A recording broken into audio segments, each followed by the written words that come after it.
Salut à tous, content de vous retrouver. Aujourd'hui on se retrouve pour une nouvelle vidéo. Pour une fois ça faisait longtemps, on va faire un petit peu de mécanique. Qu'est-ce qu'on va faire aujourd'hui? On va travailler un petit peu sur le John Deere parce que j'ai un petit problème. Je vais vous expliquer un petit peu plus loin malgré que vous avez dû certainement le voir dans le titre. Donc au niveau de l'embrayage, il y a un petit souci. Donc je vais vous expliquer tout en détail donc sur la réparation éventuelle. Avant toute chose, merci à tous pour votre soutien sur la chaîne. Vous êtes nombreux, hein, c'est vrai, à me faire des commentaires, à m'ajouter sur les autres réseaux. Donc super, merci à tous. N'hésitez pas à vous abonner si c'est pas encore fait parce que il y en a certains qui regardent, ils s'abonnent pas, donc c'est bien dommage. Donc n'hésitez pas à le faire. Et puis c'est parti, on va voir ça juste après le jingle. Le problème que j'ai actuellement, donc je m'en suis rendu compte pendant qu'on ramassait les melons, c'est qu'à très petite vitesse, donc quand je suis plus petite gamme, plus petite vitesse, et que j'embraye à fond, le tracteur a tendance à avancer légèrement tout seul. Donc pourquoi? Première raison, certains vont me dire l'embrayage, peut-être pas faux, hein, ça j'ai rien signé pour le moment, j'ai rien réparé, donc on va le voir ensemble. Ce qui m'étonnerait moins, c'est que ça soit l'embrayage parce que le tracteur a environ 8000 heures, voilà, ça c'est pas le souci, mais l'embrayage avait été changé à 6000 heures complètement, hein, donc tout le kit embrayage. Malgré mon utilisation en maraîchage, voilà, on fait des petites plantations, on avance au cas par cas, on arrête, on recule, on revient, on reprend, c'est vrai qu'il y a beaucoup de débrayage, donc ça pourrait causer un petit peu l'usure prématurée de l'embrayage, c'est pas faux. En 2000 heures, ça m'étonnerait. Malgré que je pencherais plutôt, donc là-dessus c'est une commande hydraulique. Je pencherais plutôt pour un problème donc de pression de liquide, éventuellement de niveau, on va regarder ça. Ou alors depuis que j'ai le tracteur, donc ça doit bien faire 8-9 ans, j'ai jamais changé le liquide à l'intérieur. Ah, vous allez crier, oui c'est vrai, ça doit se changer tous les ans, tous les 2 ans, c'est vrai. Qui c'est qui le fait? Pas grand monde. C'est comme les freins d'une voiture, hein. Normalement c'est tous les 2 ans qu'il faut changer le liquide de frein, sauf vraiment les minutieux. Je pense pas que tout le monde change le liquide entièrement sur vos véhicules tous les 2 ans. Malgré tout il faut le faire. Pourquoi?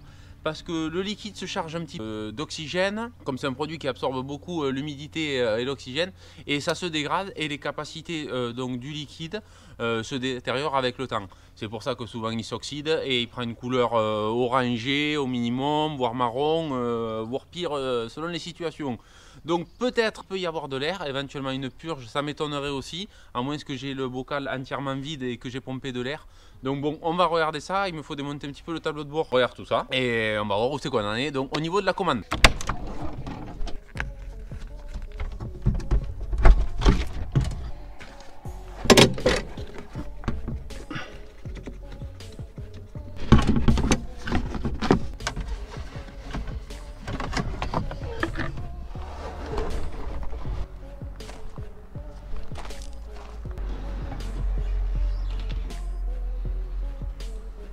Bon voilà, vous avez vu, donc j'ai enlevé le cache donc du tableau de bord. Donc voilà comment la commande se présente. Voilà, donc là on a la pédale d'embrayage, donc qui actionne un piston donc dans le mètre cylindre qui vient pousser. Donc vous voyez, donc dans tous les cas ça peut pas venir de manque de liquide parce que le liquide est à son niveau maximum. Il n'y a pas de fuite au niveau de l'émetteur, donc ça pas de problème particulier. Il n'y a pas de jeu, je pense qu'on est dans les clous au niveau du jeu de pédale, parce que de suite dès qu'on appuie, hop, il y a petit centimètre de jeu et on appuie directement sur le piston. Donc on va voir après. Donc il appuie sur une commande qui va envoyer du liquide dans un tuyau blindé et qui va aller sûrement au-dessus de l'embrayage. Donc je vais enlever aussi cette tôle. Normalement, si je suis bon, il devrait y avoir l'embrayage dessous. Alors aussi un petit mot pour ceux qui connaissent bien les séries 50. Moi j'ai jamais été embêté avec le tracteur. J'ai pas eu de grosses réparations à faire dessus. Donc j'ai jamais vraiment démonté, ouvert ou autre ce tracteur. Bon, je connais vaguement comment ça se fonctionne, mais je n'ai jamais vraiment attaqué des grosses réparations là-dessus. J'ai rien eu à changer, rien eu de grave à réparer. Donc du coup ça fait que j'y vais un petit peu à tâtons. Je vois au cas par cas parce que tous les éléments je ne sais pas encore où ils se positionnent. On va regarder aussi sous cette trappe en premier comment ça se passe. Bon, avant de tout démonter et tout purger, je voulais quand même vous montrer un petit peu le souci donc en vidéo. Donc voilà, quand je suis en première gamme, donc en vitesse lente, et quand j'engage une première vitesse, hop, je vais essayer de vous montrer les roues de devant. Bon, mais voilà, vous voyez ça avant. Bon, je suis un petit peu en pente, c'est vrai que ça va un petit peu plus vite. Et si vous voulez, ça accroche direct. Bon, là je suis un peu en pente, j'avoue que ça accélère un petit peu la chose. Mais Voilà, vous voyez, hop, là je suis à peu près à plat. Ça avance très légèrement à mesure. Et dès que je lâche l'embrayage, forcément, je mets le neutre, ça s'arrête. Hop, et vous voyez, hop, dès que je pousse un peu sur la manette, ça avance très doucement. C'est pas grand chose, c'est pas beaucoup. C'est vrai que certains me diraient, ben, laisse comme ça, tu verras bien plus tard. Mais je sais que c'est un petit peu prémisse à d'autres problèmes. Parce que du coup, à force, les pignons vont frotter de plus en plus. Et on va soit au mieux fatiguer l'embrayage plus vite que prévu. Et au pire, donc abîmer la boîte de vitesse et autres. Donc on va essayer de régler ça au plus vite. Et regardez déjà comment ça se passe, je vous ai dit là-dessous. Au niveau de la réception, voir s'il y a aussi un purgeur au niveau du récepteur. Donc éventuellement. Et après on attaquera la purge donc, de la pédale.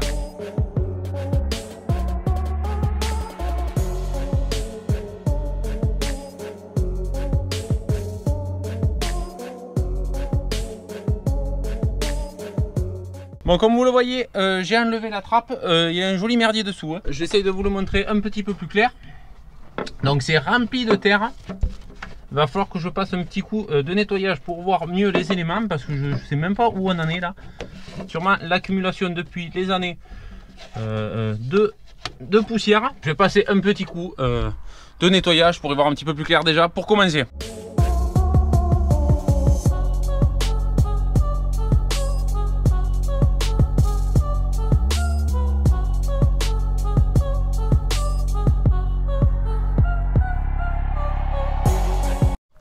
Bon, mais comme vous le voyez, ça va beaucoup mieux niveau propreté.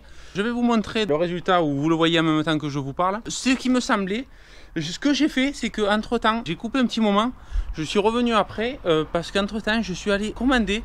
Donc sur internet, je vous mettrai le lien sûrement dans la description sur Tracto Rétro Archive. La fiche technique, donc fiche de réparation, hein, une espèce de RTA qui vaut pour les voitures. Pour tracteur. Pourquoi? Parce que j'ai eu un petit doute au niveau du tracteur. Donc c'est super, le site en tout cas je ne connaissais pas, hein, c'est pas du tout sponsorisé ou autre avec ce site. C'est juste que j'en ai eu besoin et j'ai trouvé ça rapidement. La personne me l'a envoyé directement en téléchargeable, je l'ai eu quasiment instantanément. Donc c'est super, j'ai pu continuer donc la réparation sans problème. Je voulais m'assurer de quelque chose au niveau de la purge. Effectivement, il y a plusieurs types de purge. Donc je vous mettrai sûrement des screens en même temps. C'est téléchargeable, ça fait un PDF et après on peut le télécharger aussi en version imprimable, que la personne vous l'envoie en classeur. Bon bref, c'est pas le thème, mais je peux vous donner d'autres renseignements si vous voulez. Je vous en parlerai peut-être en fin de vidéo, je ferai un bonus là-dessus. Donc au niveau de tracteur, donc il y a deux montages. Donc forcément il y a le système. Donc je vous le montre là directement avec la purge en haut et un autre système qui a la purge au dessus. Donc là vous voyez l'arrivée, donc elle arrive là et en bas donc forcément là dedans. Et il n'y a pas de purge à faire de ce côté. Donc ça doit certainement faire un circuit complet et donc il suffit donc de purger là dedans. En gros, on remplit et on purge donc sur le même endroit. C'est très simple. Donc très bien, j'ai ouvert la trappe. Bon, pas spécialement pour rien parce que vous avez vu là, entre temps en démontant, j'ai abîmé un petit peu donc le câble de transmission de l'électrovanne du pont avant. Donc ça fait que j'en ai profité pour la refixer correctement. Et maintenant du coup je me suis assuré bien donc qu'il fallait seulement purger en haut. Parce que s'il y a deux purges, j'aurais pu faire un point haut, un point bas et me retrouver sans embrayage. Donc j'espère que ça va aller. Ce qu'on fait, c'est que là du coup je vais vider le bocal. Donc parce que vous voyez le bocal c'est pas du tout neuf hein, à l'intérieur. Vous voyez le liquide, on dirait plutôt une espèce de caramel ou huile brûlée quoi. Donc c'est vraiment pas le top. Donc je vais regarder, j'ai un purgeur de frein de voiture. Je vais regarder déjà si le capuchon s'y monte bien. Ça m'éviterait donc de faire que pomper donc pour l'amorcer, il suffirait de mettre le purgeur. Donc je vais le chercher et on regarde si ça se monte de suite. Voilà, donc je suis allé le récupérer. Donc pour ceux qui ne connaissent pas, c'est très vieux, ça fait longtemps que je l'ai. C'est un kit, je crois que ça s'appelle, voilà, peut-être ça va être une marque que je vais donner, mais c'est Easy Bleed, quelque chose comme ça. Donc c'est un système de purgeur. Donc je ne sais pas certains qui connaissent. Donc on branche ça à la roue avant du tracteur, de la voiture et autres. On met une réserve tampon de liquide et on branche ça donc sur le réservoir. et il y a juste à ouvrir la purge et la pression se fait dans le circuit. Donc on peut purger facilement une voiture, un tracteur, un circuit hydraulique, tout simplement avec une personne et sans aucune action mécanique sur les organes de pression. Donc on va essayer de monter le capuchon, parce que je sais pas, ça c'est un capuchon type voiture, donc on va voir si ça se monte sur le système d'embrayage du tracteur. Bon, mais comme vous voyez, ça s'y monte pas parfaitement. Il y a juste le ressort qu'il va falloir que je pousse un petit peu pour pouvoir juste brancher l'arrivée là-dessus. Et je pense que c'est bon. Donc pour faire ça, je vais commencer donc à vider l'ancien liquide et remplir déjà le bocal du neuf. Et après on tournera donc le circuit en entier. Allez, donc pour pomper l'ancien, rien de bien compliqué. J'ai pris une vieille seringue que je me sers. On va pomper directement le produit dedans. Donc le liquide est pas très propre, hein, c'est vraiment... Il était vraiment temps de le changer. Donc là, je vais remplir ça maintenant donc avec du liquide de frein, tout ce qu'il y a de plus classique. Donc là, on remplit presque au ras-bord. Voilà. Je mets ensuite le système en place. Je branche donc l'arrivée d'air. Voilà, ça devrait aller. Voilà. Donc là, maintenant, je vais remplir le restant du bidon dans le réservoir tampon. Donc là, peu importe, il n'y aura pas de problème de mélange de vieux et d'ancien. Ça restera uniquement du liquide propre, donc ça permet de garder toujours un niveau constant dans le bocal d'origine. Voilà, et donc pour l'autre côté, donc au niveau de la valve, j'ai pris une ancienne roue de secours qui va être gonflée à 1 bar parce que c'est la pression qu'il faut pour mettre dans le circuit. Donc ça peut faire l'affaire avec une roue de brouette, rien du tout, il n'y a pas beaucoup de consommation d'air. Donc on branche ça au niveau de la valve.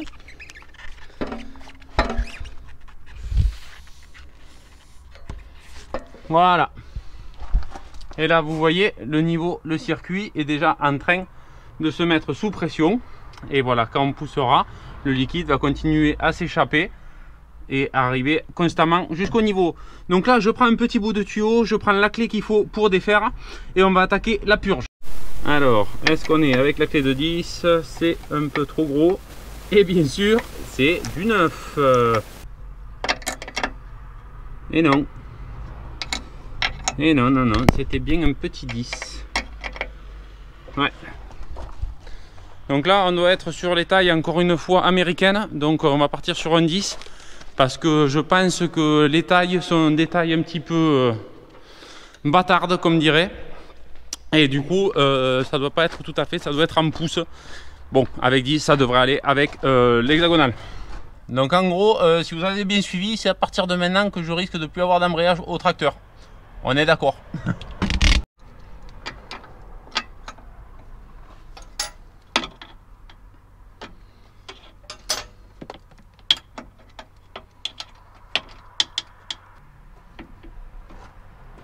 Bon, ok. Bon, ça me gonfle, ça y est. Bon, bien sûr, quand tu veux faire ça bien, tu vas terminer ça à l'arrache, comme d'habitude. Donc, bien sûr, ça doit être du 9,5. Qui c'est qui a de la clé de 9,5 chez vous? Dites-moi ça en commentaire. Bref, on va voir ce que ça donne. Je vais essayer ça, bien sûr, à la clé, clé à molette. On va essayer sûrement de tout péter. Et de foirer, bien sûr, le... Voilà. On va voir comment on fait. Allez, on va essayer de tout péter à la pince. Allez, c'est bon. Bon, c'est bon. Déjà, on n'a pas flingué. On n'a pas flingué le pas de vis. C'est pas mal. Alors, on va essayer de purger ça maintenant, tranquillement. Voilà, super. C'est bon ça. Allez, hop. Et vous voyez, le liquide monte tout seul.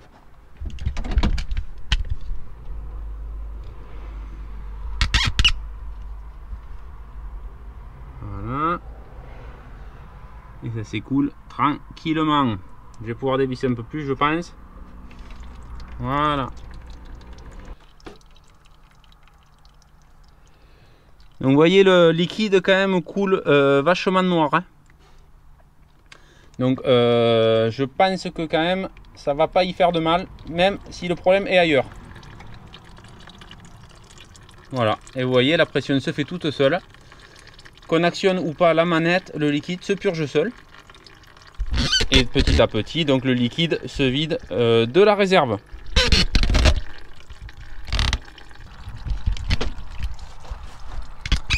Voilà, donc il suffira d'attendre que le liquide sorte suffisamment propre pour arrêter donc la vis de purge, et cela sera fait correctement. Donc vous voyez, on a passé une bonne quantité déjà du liquide, donc je vais le laisser couler, que ça soit bien propre, et donc ça sortira forcément sans bulle et sans pression. Donc dès que je visse, la pression va remonter. Il faudra juste vider un petit peu le bocal pour la pression, et voilà. Donc je vais actionner quand même la pédale pour mettre des coups et vider le jus qu'il y a au milieu.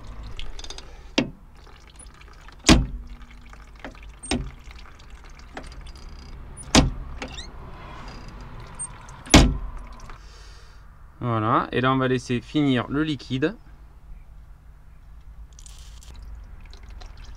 Voilà, donc là on arrive, je ne sais pas si vous voyez, au niveau du maxi. Donc je vais pouvoir verrouiller mon purgeur. Voilà, et vous voyez, ça continue de se vider et c'est fini.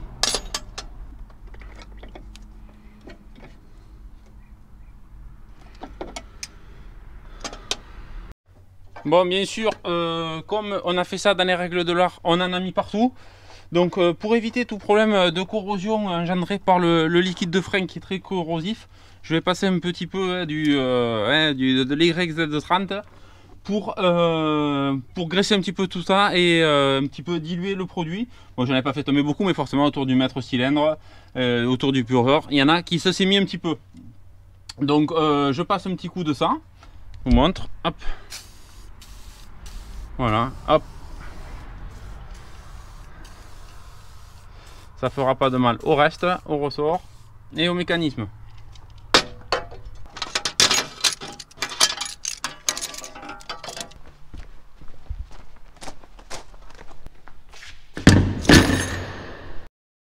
Bon, pour ceux qui découvrent, qui connaissent ou qui souhaitent acheter donc le système de purgeur, j'essayerai de vous mettre un petit lien eBay ou Amazon. Si vous voulez vraiment l'acheter, ça coûte une misère. Je crois que j'avais payé ça 12 €, 15 € à tout péter, et c'est top. Franchement, c'est tout simple, ça marche super bien. Tout ce que j'ai voulu purger, ça marche. Donc souvent la tête doit être quand même universelle. Donc vraiment, vous gênez pas pour l'acheter, parce que je vous dis, vous faites vos purges même sur les systèmes ABS avec commande et tout. Je l'ai déjà fait sur un véhicule qui était équipé, voilà, de commande ABS et tout ça. Ça fonctionne très très bien. On peut tout purger entièrement, et surtout sans créer de bulles et sans dire lâche, serre, appuie. Bon bref, vous connaissez. Donc tout seul, vous pouvez purger entièrement vos circuits de frein et tout ce qui est commande hydraulique à liquide de frein. Voilà, maintenant que tout normalement est fonctionnel, donc il va falloir que je démarre. Je vais remonter tout ce qui est le plancher, donc ça m'a servi à rien, mais faut le remonter forcément.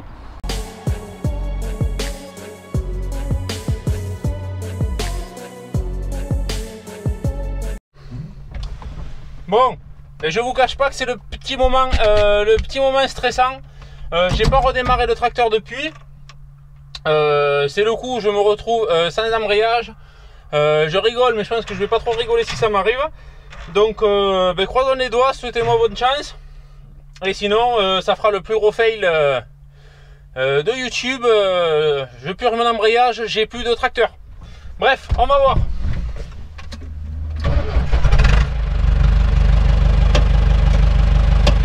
Bon, la sensation à la pédale a pas l'air mauvaise.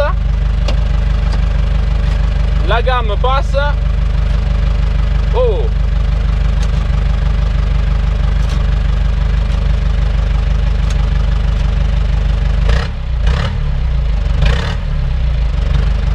Et putain, ça marche, ouais! Ah bon, ça c'est bonne nouvelle. Impeccable.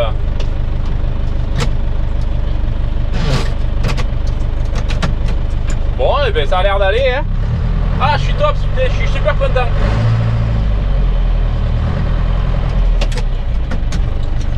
En tout cas, les vitesses passent sans problème. Putain, je suis super étonné. Hein. Première gamme. Arrêt. Marche arrière, pas de problème. Arrêt. Seconde vitesse. Super. Ah, c'est génial. Wouh. C'est top. Top, top, top, top. Bon, mais voilà, je suis super content que ça refonctionne comme il faut, du moins comme avant, que j'ai pas de problème d'embrayage, parce qu'il me reste encore des récoltes à faire. J'ai besoin quand même du tracteur tous les jours. Je fais ça entre midi et 2 parce que du coup j'ai pas forcément le temps de le faire après. Donc je savais pas si je le tentais, si j'attendais plus de finir au moins mes besoins en melon et en élévateur pour le faire. Parce que je me dis, si je me coince, si je fais une connerie, c'est foutu. Donc bon, bref, ça va, je suis super content, au moins ça refonctionne minimum comme avant. Donc il faudra que je fasse des essais aux champs ou aux endroits bien plats, donc j'essayerai ça.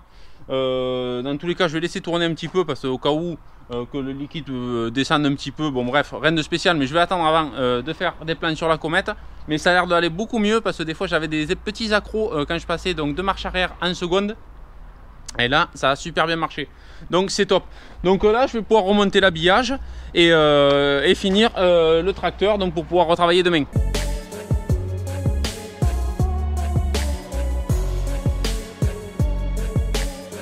Donc avant de clôturer cette vidéo, je voulais passer un petit dernier mot donc pour quand même la documentation. Je vous en avais parlé donc au départ de la vidéo.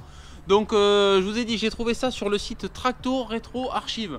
Donc je pense qu'il y a pas mal de tracteurs qui datent un petit peu, donc comme le mien, hein, vous connaissez série 50, où c'est que les docks se sont perdus. Moi j'ai que la partie sur ce tracteur, utilisation, lubrification et entretien de base, mais j'avais pas les pièces et les éléments techniques.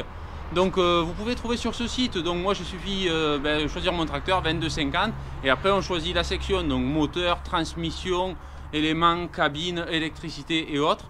Et donc voilà, hein, moyennant finance, le site vous transmet donc la section que vous avez besoin. Donc moi j'ai pris tout ce qui est transmission, embrayage et freinage, je crois. Donc c'est toute la partie, ce chapitre que j'ai téléchargé.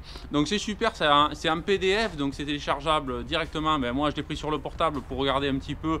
Donc je vous mettrai sûrement des screens là-dessus où c'est qu'on peut trouver donc tous les éclatés dont vous avez besoin. Donc moi j'ai pu voir tout mon système de purge, comment il était placé et tout. Parce que quand on ne connaît pas le tracteur à première vue, bon bien sûr je m'en resservirai plus normalement. Malgré qu'il y a toutes les gardes, les côtes, vous connaissez forcément une RTA, comment ça fonctionne, les déposes, les reposes, voilà, quand il y a des éléments, là j'ai vu, donc il y a sur les disques d'embrayage, la planéité, regardez, enfin bref, vraiment la partie technique donc qui peut vous intéresser. Donc n'hésitez pas, vraiment, ça a été même pas en période de congé, donc là on est aux alentours du 15 août hein, que je vous fais cette vidéo. Le site m'a répondu, je vous dis, quasiment 1h30 après que j'ai fait donc l'envoi de la demande pour la section. Donc vraiment j'ai pu vraiment trouver ce que j'avais besoin. J'ai cherché ça un petit peu le matin, j'y suis tombé directement et boum, voilà, j'ai téléchargé, fini.